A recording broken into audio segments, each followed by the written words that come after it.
আমায় ছেড়ে কখনো চলে যাবে না তো শিমুল? না পারুল, কক্ষনো না। যতদিন এই জীবন থাকবে ততদিন আমি শুধু তোমারই থাকবো। অনেক দিন হয়ে গেল জানো, তুমি আমায় কোনো গানই শোনাও না। একটা গান শোনাও না গো। সন্ধ্যাবেলা তুমি আমি বসে আছি দুজনে, তুমি বলবে আমি শুনবো, তুমি বলবে আমি শুনবো, শুনবো তুমি বলবে। সন্ধ্যাবেলা।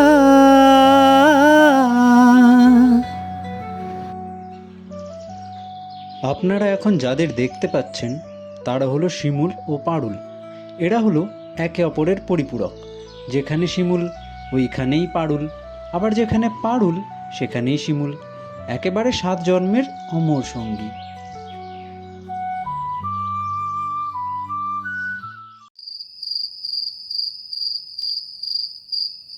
শিমুল, আমি এখন রাতের খাবার খাচ্ছি, তুমি খেয়ে ঘুমিয়ে যেও কেমন?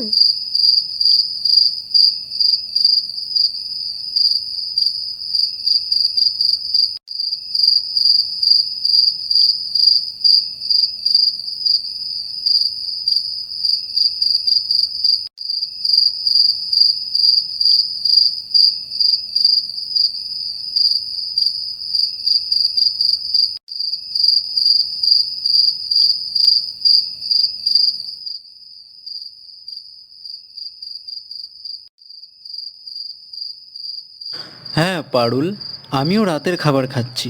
তুমিও খেয়ে ঘুমিয়ে যেও, ঠিক আছে?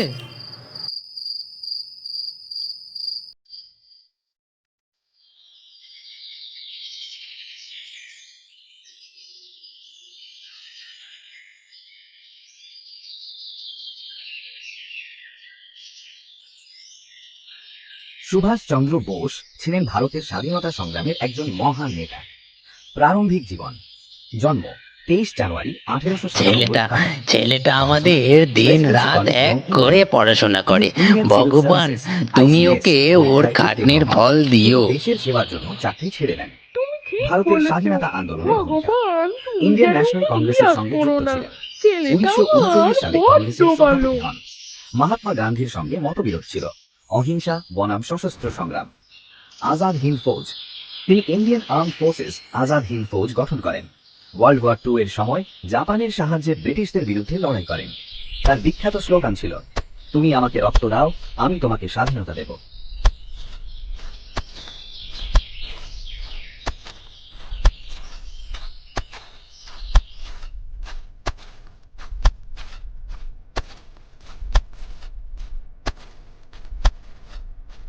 বাবা, তুমি অনেক কাজ করেছো, এবার একটু খেয়ে নাও, বুঝলে?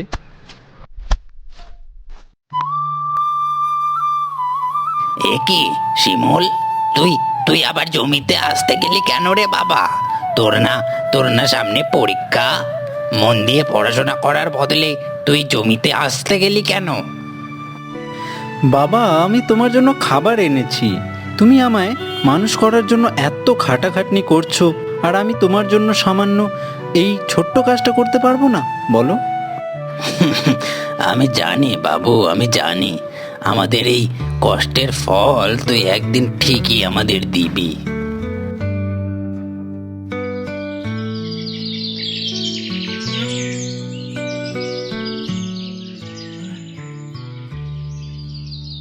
শিমুল, আর কতদিন এইভাবে? তুমি কবে একটা চাকরি পাবে বলো তো? আমার বাবা জমিদার। তুমি চাকরি না পেলে আমার বাবা আমার বিয়ে কখনোই তোমার সাথে দেবে না। তাড়াতাড়ি একটা চাকরি জোগাড় করো শিমুল। আমার পরশুদিন চাকরির পরীক্ষা আছে। ভালোই ভালোই পরীক্ষাটা হয়ে গেলে হয়। আমি আমার মতো যথাসাধ্য প্রস্তুতি তো নিয়েছি। দেখা যাক ভগবান আমার প্রতি কতটা সহায় হন। আচ্ছা ঠিক আছে, এতটা সিরিয়াস হতে হবে না। এখন আমায় একটু গান শোনাও দেখি। আমার পূজার ফুল ভালোবাসা হয়ে গেছে, তুমি যেন ভুল বোঝো না। মালা গেথে রেখেছি পরাবো তোমায়, তুমি যেন ছিঁড়ে ফেলো না। কি কি কি ছিঁড়ে ফেলো না? দাঁড়াও দাঁড়াও, মজা দেখাচ্ছি তোমায় আমি। বাবা, আমার পূজার ফুল, ভালোবাসা হয়ে গেছে। শুনেছিলাম তুই নাকি পড়াশোনা করে চাকরি বাকরির জন্য পরীক্ষা দিচ্ছিস রে। এই তোর পরীক্ষা? হ্যাঁ, আমার মেয়ের সাথে পরীক্ষা? না না বাবা, ওর কোনো দোষ নেই। তুমি যেমন ভাবছো তেমন কিছুই না। আহা গো, শোনা গো আমার, তাহলে কেমন একটু বুঝিয়ে বলো তো। এই হতভাগা শিমুল, কাল সকালে তুই তোর বাবা শশীকান্তকে নিয়ে আমার বাড়িতে আয়। কাল তোদের 14 গোষ্ঠীর মজা দেখাবো। হ্যাঁ।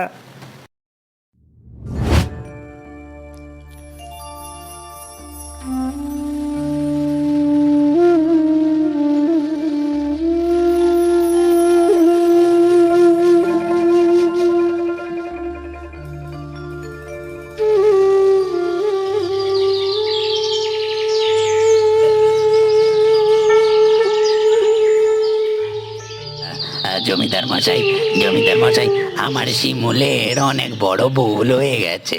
আমি আমি আপনার কাছে হাত জোড় করে ওর জন্য ক্ষমা চাইছি। আপনি আপনি আপনি ওকে ক্ষমা করে দিন। না শশীকান্ত, না, এ ভুলের যে ক্ষমা নেই শশীকান্ত। শশীকান্ত, তুমি দেখছি আসরটাকে করবে মাটি। কিরে সিমলা, দেখলি কেমন গান গাইলাম? তুই একাই পারিস না কিরে? আমিও পারি গাইতে, দেখলি?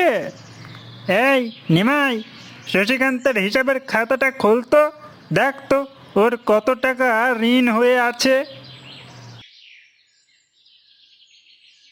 জমিদার মশাই, 3 বছর আগে শশীকান্ত 13,000 টাকা ধার নিয়েছিল। এখন এখন সুদে আসলে সেটা 20,000 টাকা হয়ে গেছে। এটা কি করে সম্ভব? বাবা তো প্রত্যেক মাসে একটু করে টাকা জমা করে করে টাকা শোধ করে দিয়েছে। আমি হিসাবের খাতাটা একবার দেখতে চাই। আচ্ছা, এখন একটা কৃষকের ছেলে আমাকে হিসাবের খাতা দেখাবে?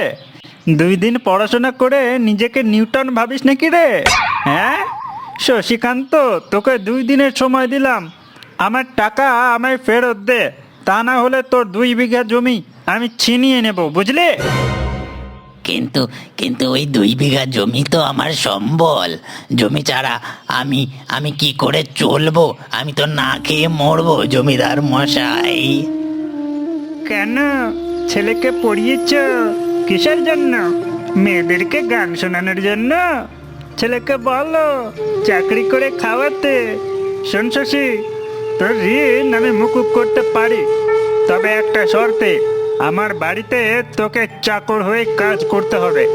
কে শিমুল, দেখতে পাচ্ছিস তোর ভুলের ফল তোর বাবা ভোগ করছে। এটা হলো তোদের স্থান। তুই চাকর হওয়ার যোগ্য, জামাই না। বামন হয়ে চাঁদে হাত। যা এখন আমার চোখের সামনে থেকে তোরা সরে যা। বাবা, আমি শিমুলকে ছাড়া থাকতে পারবো না। আমার শিমুলকেই চাই। আচ্ছা, আমি শিমুলকে শেষ করে ফেলবো, বুঝেছিস? তুমি ওকে শেষ করে তো কিছুই পাবে না বাবা। কেন কিছু পাবো না কেন? কারণ ওর সবকিছুই তো আমার কাছে। তবে আমি তোকেই শেষ করে ফেলবো। হাহা। আমায় শেষ করেও তো কিছুই পাবে না বাবা। কেন পাবো না কেন? কারণ আমার সবকিছুই তো শিমুলের কাছে।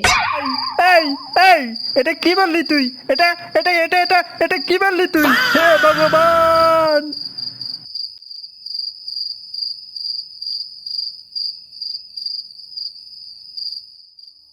বাবা, মা, আমার ভুলের সাজা তোমরা ভোগ করছো। এর জন্য আমি নিজেকে কখনো ক্ষমা করতে পারবো না। বাবু, জীবনে যাই করিস না কেন মন দিয়ে করিস। তুই যখন পারুলকে ভালোবেসেছিস, তুই প্রতিজ্ঞা কর ওই মেয়েকেই তুই আমাদের বৌমা বানাবি। আর তোর কাল চাকরির পরীক্ষা, কাল খুব ভালোভাবে ঠান্ডা মাথায় পরীক্ষা দিস, কেমন?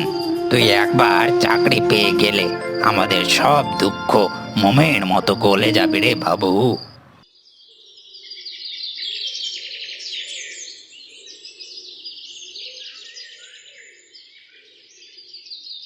সাবধানে যা বাবা, শহরে অনেক গাড়ি ঘোড়া চলে, সাবধানে রাস্তা পার হোস কেমন? অবশ্যই মা, সাবধানে যাব। বাবা, মা, আশীর্বাদ করো তোমাদের শিমুল যেন পরীক্ষাতে উত্তীর্ণ হতে পারে। আশীর্বাদ করছি বাবু, তুই তুই পরীক্ষাতে উত্তীর্ণ হবি।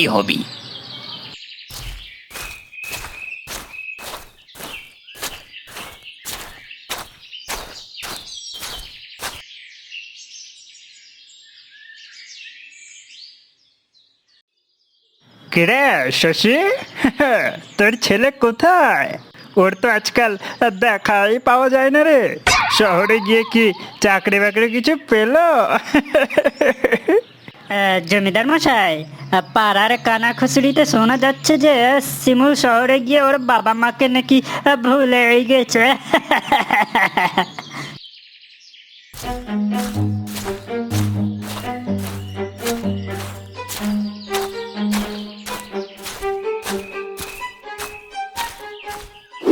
এই এই এই এই এই কে কে কে তোমরা কে?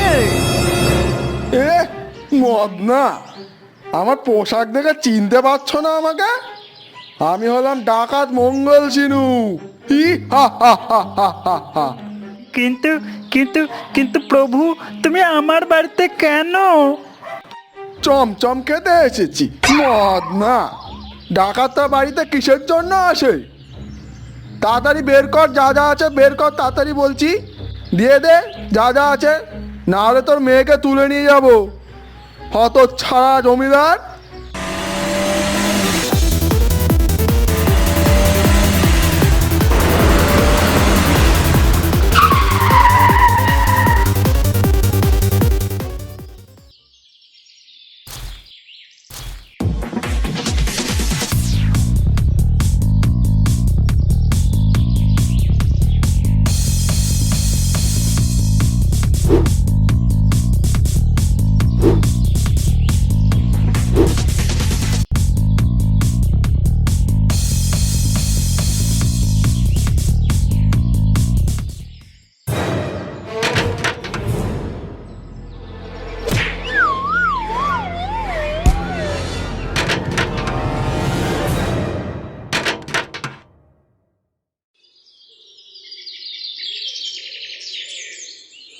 বাবা শিমুল, তুমি এসেছো বাবা?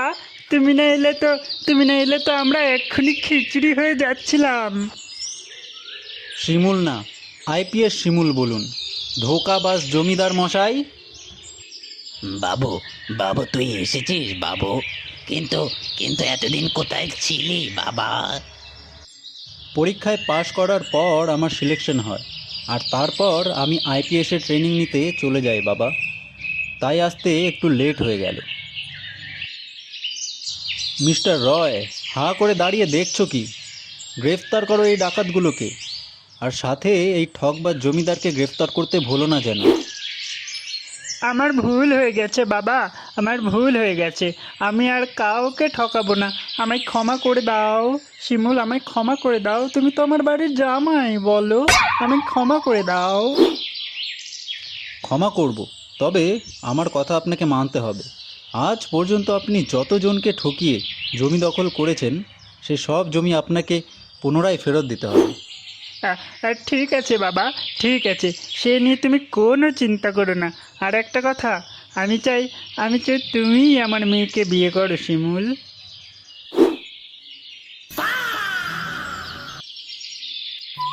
এতগুলো দিন হয়ে গেল আমায় ছেড়ে গেছে তুমি, একটাবার আমার কথা মনে পড়েনি না তোমার? পারুল, প্রত্যেকটা ঘন্টা, প্রত্যেকটা মিনিট, প্রত্যেকটা সেকেন্ড মনে করেছি তোমায়। শুধু অপেক্ষায় ছিলাম আজকের এই দিনটার জন্য। আচ্ছা, ওসব কথা বাদ দাও। অনেক দিন তোমার গান শুনিয়ে, জানো? একটা গান শোনাও না শিমুল। গান? গান তো তোমায় আমি অনেক শুনিয়েছি, গান শুনে আর কি করবে বলো? আজ বরং তোমায় আমি একটা কবিতা শোনাই, শোনো মন দিয়ে। তুমি যেমন তেমনই খুব ভালো, নিখুঁত শুধু রাজকন্যা হয়, কিছুটা ভুল একটু অগোছালো। জীবন কোনো রূপকথা তো নয়, কথার রূপেই মজেছিলাম আমি, সব মিলিয়ে যে তুমি সেই আমার। রূপের চেয়ে কথা অনেক দামি, আমরা দুজন পথ জানি না থামার। রাত জাগো তাই চোখের কোণে কালি, পথ পেরোলে বাড়ছে বলি রেখা।